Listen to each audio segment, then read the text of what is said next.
So here we go. Big Brother Canada, season 10, episode, was it 9? Yes, episode 9. We have our boy Gino winning the HOH. Now, I wanted to see what he would do. I gotta say I'm a little bit disappointed, but from his point of view, I can understand why he made the moves he did. All right, now starting out, there was this big confusion because it was a 9-2 vote. And a 9-2 vote to evict Steph. And Gino was one, and JC Lynn was the second one. And so we have now three people taking the fall from this disaster of an HOH that was Kyle's, one being Gino, the other being JC Lynn, and the other one being Kyle. But for some reason, well, I know the reason, she just kind of panicked. JC Lynn immediately started crying, started yelling at Kyle, and she was like, I can't believe you betrayed me. I trusted you. And he was like, and she was like, what happened? And he was like, I don't know. Like, well, you don't know? You must have obviously turned all these guys against me. And he is just like, as confused as he is about what happened, for her to come at him like that was hilarious. He was just standing there, just, you don't think, just no idea what to do. I kind of felt sorry for him because he cried. But the problem is, like I've said before, he's delusional. He should be a lot more in touch with reality, but he doesn't pay enough attention to other people.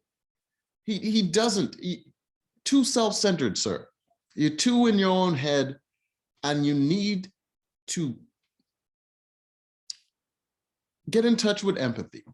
Start putting yourself in other people's shoes and see from their perspective how the things that you do looks to them. If you just have that thought in your head, you will be able to interpret better how they would move. You would be able to read if they're lying to you or not. Because if you're saying something that doesn't benefit them in a way and not convincing them that it would benefit them, and they're telling you yes, and they're telling you they're going to do certain things, you can see that they're obviously lying to you. Just a thought. I get that he's young, but he's still a grown man, and there's no excuse for that type of delusion. You got to get your stuff together, sir. That being said, another person that JC Lynn turned against was Gino. She immediately thought Gino betrayed her, which didn't make sense because there were two people that voted and she was one of them. Why would she assume that Gino wasn't the other one? But I guess if she turned against Kyle, she assumed Gino was also part of the whole thing. She got this in her head that she was willing to vote out Steph at first when Kyle first brought it up, because she was willing to trust those guys. So immediately when it didn't work out, she assumed that all these guys must have turned against her. But the whole vote had nothing to do with her. He had nothing to do with turning against her. I don't think anyone even factored her in their plans. And that's probably why she was one of the only two people that voted the way they did. And like I said, with the last episode, her and Gino is spending way too much time on their ridiculous romance and not enough time speaking game with other people. And that's why they missed out on a lot of what was actually happening in the house.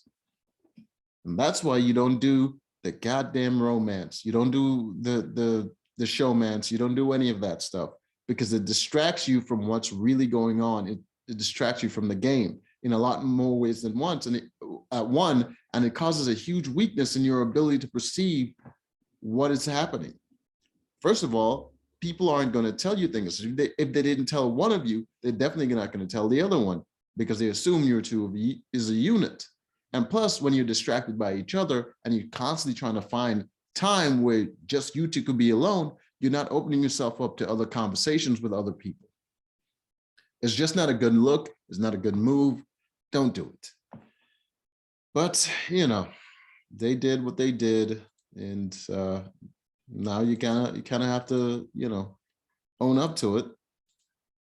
Still upset. And Herman, he was charged up. He was talking about how Kyle's moves kind of slapped him in the face as a man, completely disrespected him. I understand that, but he kind of a little melodramatic about it. He just felt that he was way too young to be telling them what to do and all this stuff, and he didn't agree with a lot of the moves he was making. But I think mostly the thing that hurt his pride was the fact that he had to duck his head. He didn't want to rock the boat, and he didn't want to disagree with the guy and tell him that the move that he was making was wrong, which was the best move I think he should have made. He should have confronted him at that point and tell him, you shouldn't be doing this. That's why, I mean, Kyle was so easily influenced. He could have stopped the whole thing just by standing up and telling him these aren't good moves, but he didn't do that. And he felt so small because he kept shrinking himself down in order to not rock the boat and not put himself in a spot where he could get on the block because Kyle had the power.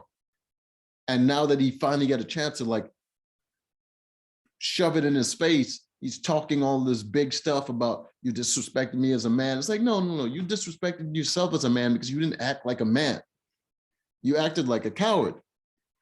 And you felt that in your soul. And in order to sort of man yourself back up again, you're gonna go at him and blame him for the things that you did. Didn't respect that at all. Another strange thing that happened was Summer was talking real heavy this episode. She was talking to Gino, telling him that in order for me to trust you and hitch my wagon to you or whatever, you have to show me that you're willing to disassociate yourself with Kyle, and trying to convince him to put Kyle up on the block was just like, that doesn't help his game. And she doesn't have any power in the game. She's never had any power in the game. I mean, I suppose she feels like she did something, but really all those moves were only happened because of other people, not because of her. She was the most willing, but she never really convinced people to make moves.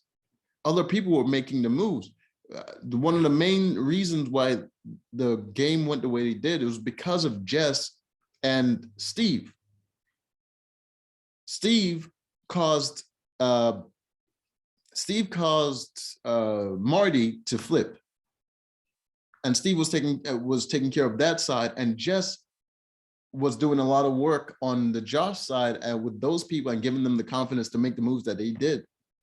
And none of it had anything to do with Summer. Summer was she just had her position and she talked to the people that agreed with her, and she never really talked to the people that disagreed with her. She never really convinced them of anything. So I don't understand why she felt like she made moves. It was all very confusing. There we go. See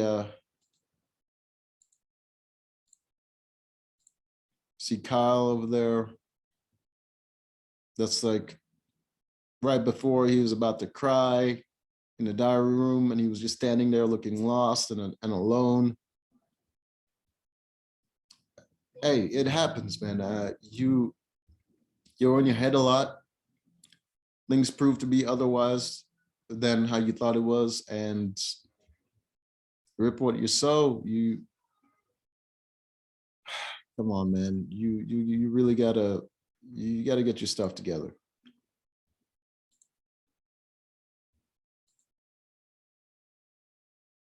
All right. Reflecting on who won HOH. There's Jess.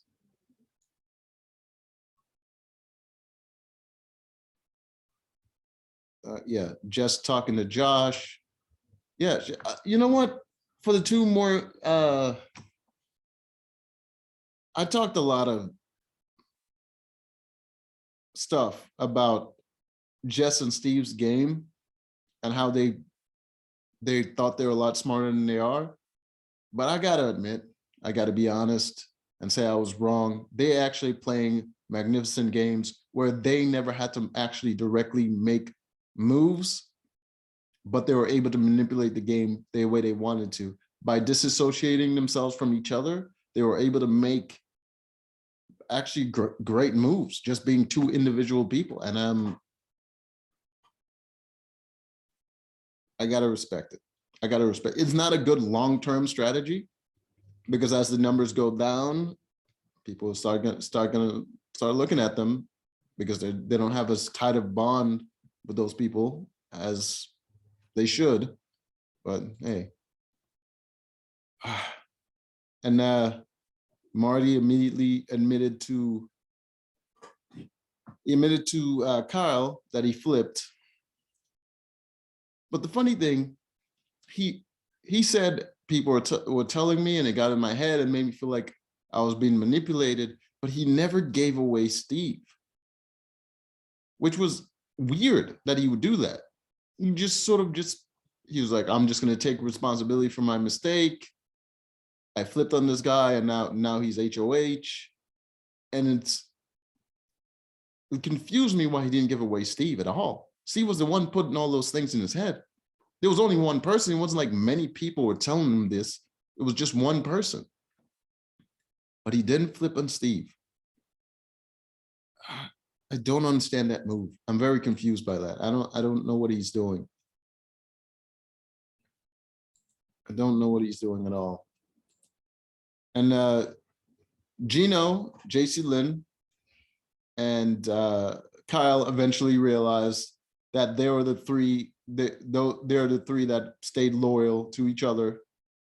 And yeah, so it was a 180. JC Lynn and Gino are back to being lovey-dovey couple nonsense. Don't learn.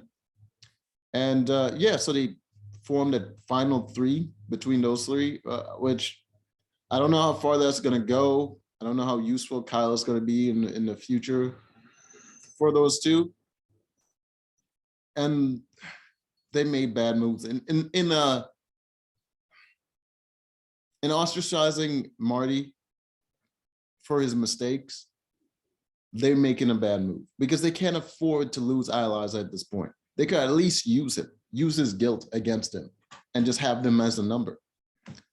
But hey, you know, I guess I'm using hindsight in this situation, but I still think if I was in that situation, I would make that move. I would have kept them on my side instead of, you know, I would just target the numbers of the people that are clearly already against me, that voted in a different way, and they have a closer bond with each other. That's where I would have gone.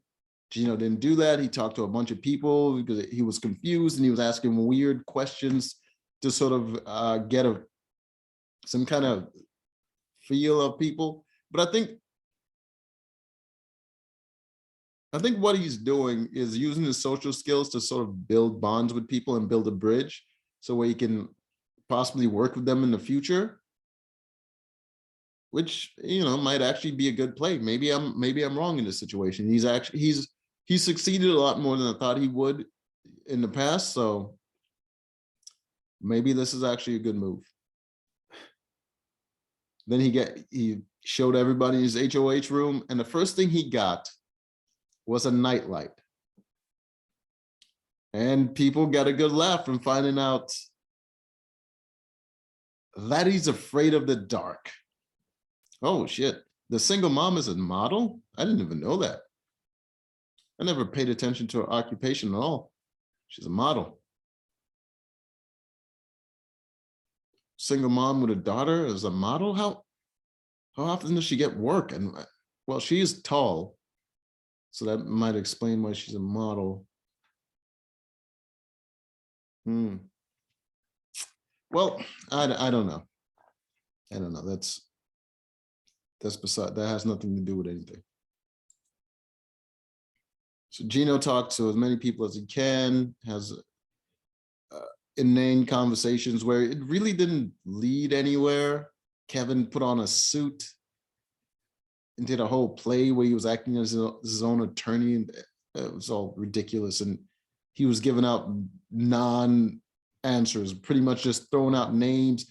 It's like, these are the people I want to protect, and they're not even people he's working with. And the people he said he wanted to target, Jess, and people that he's actually working with, he's just like, these are the people that I would target. Yeah. And they had a pizza party with some beers, and yeah, it was weird where straight men were kissing each other and a gay man was kissing a woman, and I don't understand. Maybe it's a Canadian thing where people just do weird shit to show how comfortable they are. It's just like, why? Is it so odd to just not be comfortable with certain things? Whatever.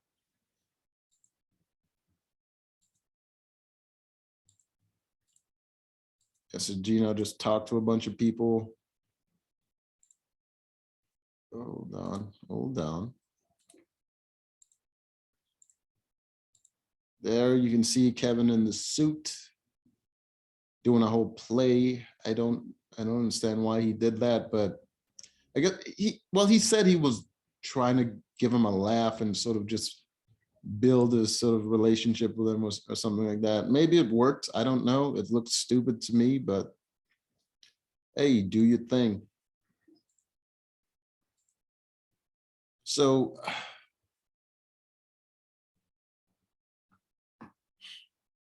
Gino boiled it down to 3 people that he's going to put on the block.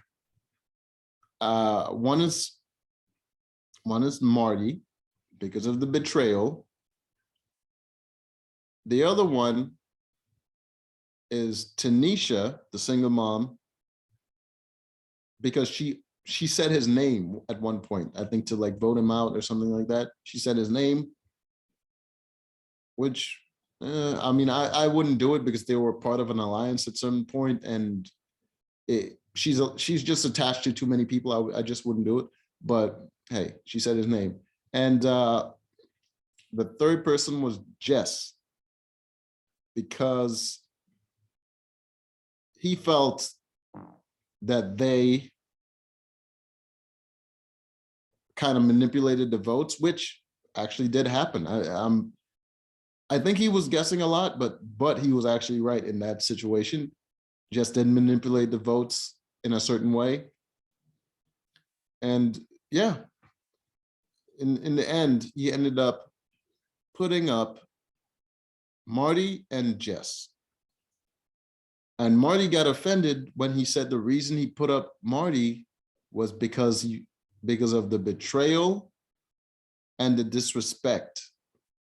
And Marty was like, I understand why he put me up. I'd have done the same thing if I was in his position, but he went too far by saying it was betrayal and disrespect. It was like, no, he didn't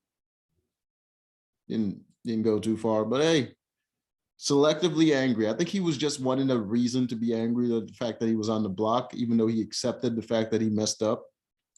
So it didn't matter what he said. He was gonna be upset about it. Yeah, but it wasn't a move that I would have made because they had such a good relationship. Marty messed up. He could have strung him along and then just cut him for the reason that he betrayed him later on. But he could have used the vote in the meantime. Right? But it's one thing to be like, okay, this person betrayed me and I can't trust them, but you can't trust any of the other people that have no attachment to you. At least you could use the person that feel guilt in that moment for betraying you, use them, and then toss them to the side later. Instead of just lumping them into the group of a bunch of people you can't trust, and you can't especially trust them because they betrayed you. It's silly. It's silly. Everyone is just playing this game very emotionally, and I don't understand why they're doing that. But we'll see. on the next episode how it goes. It's going to be the power of veto competition, and it's going to be the final vote, the final nominees, and we're going to see how it goes. So till next time.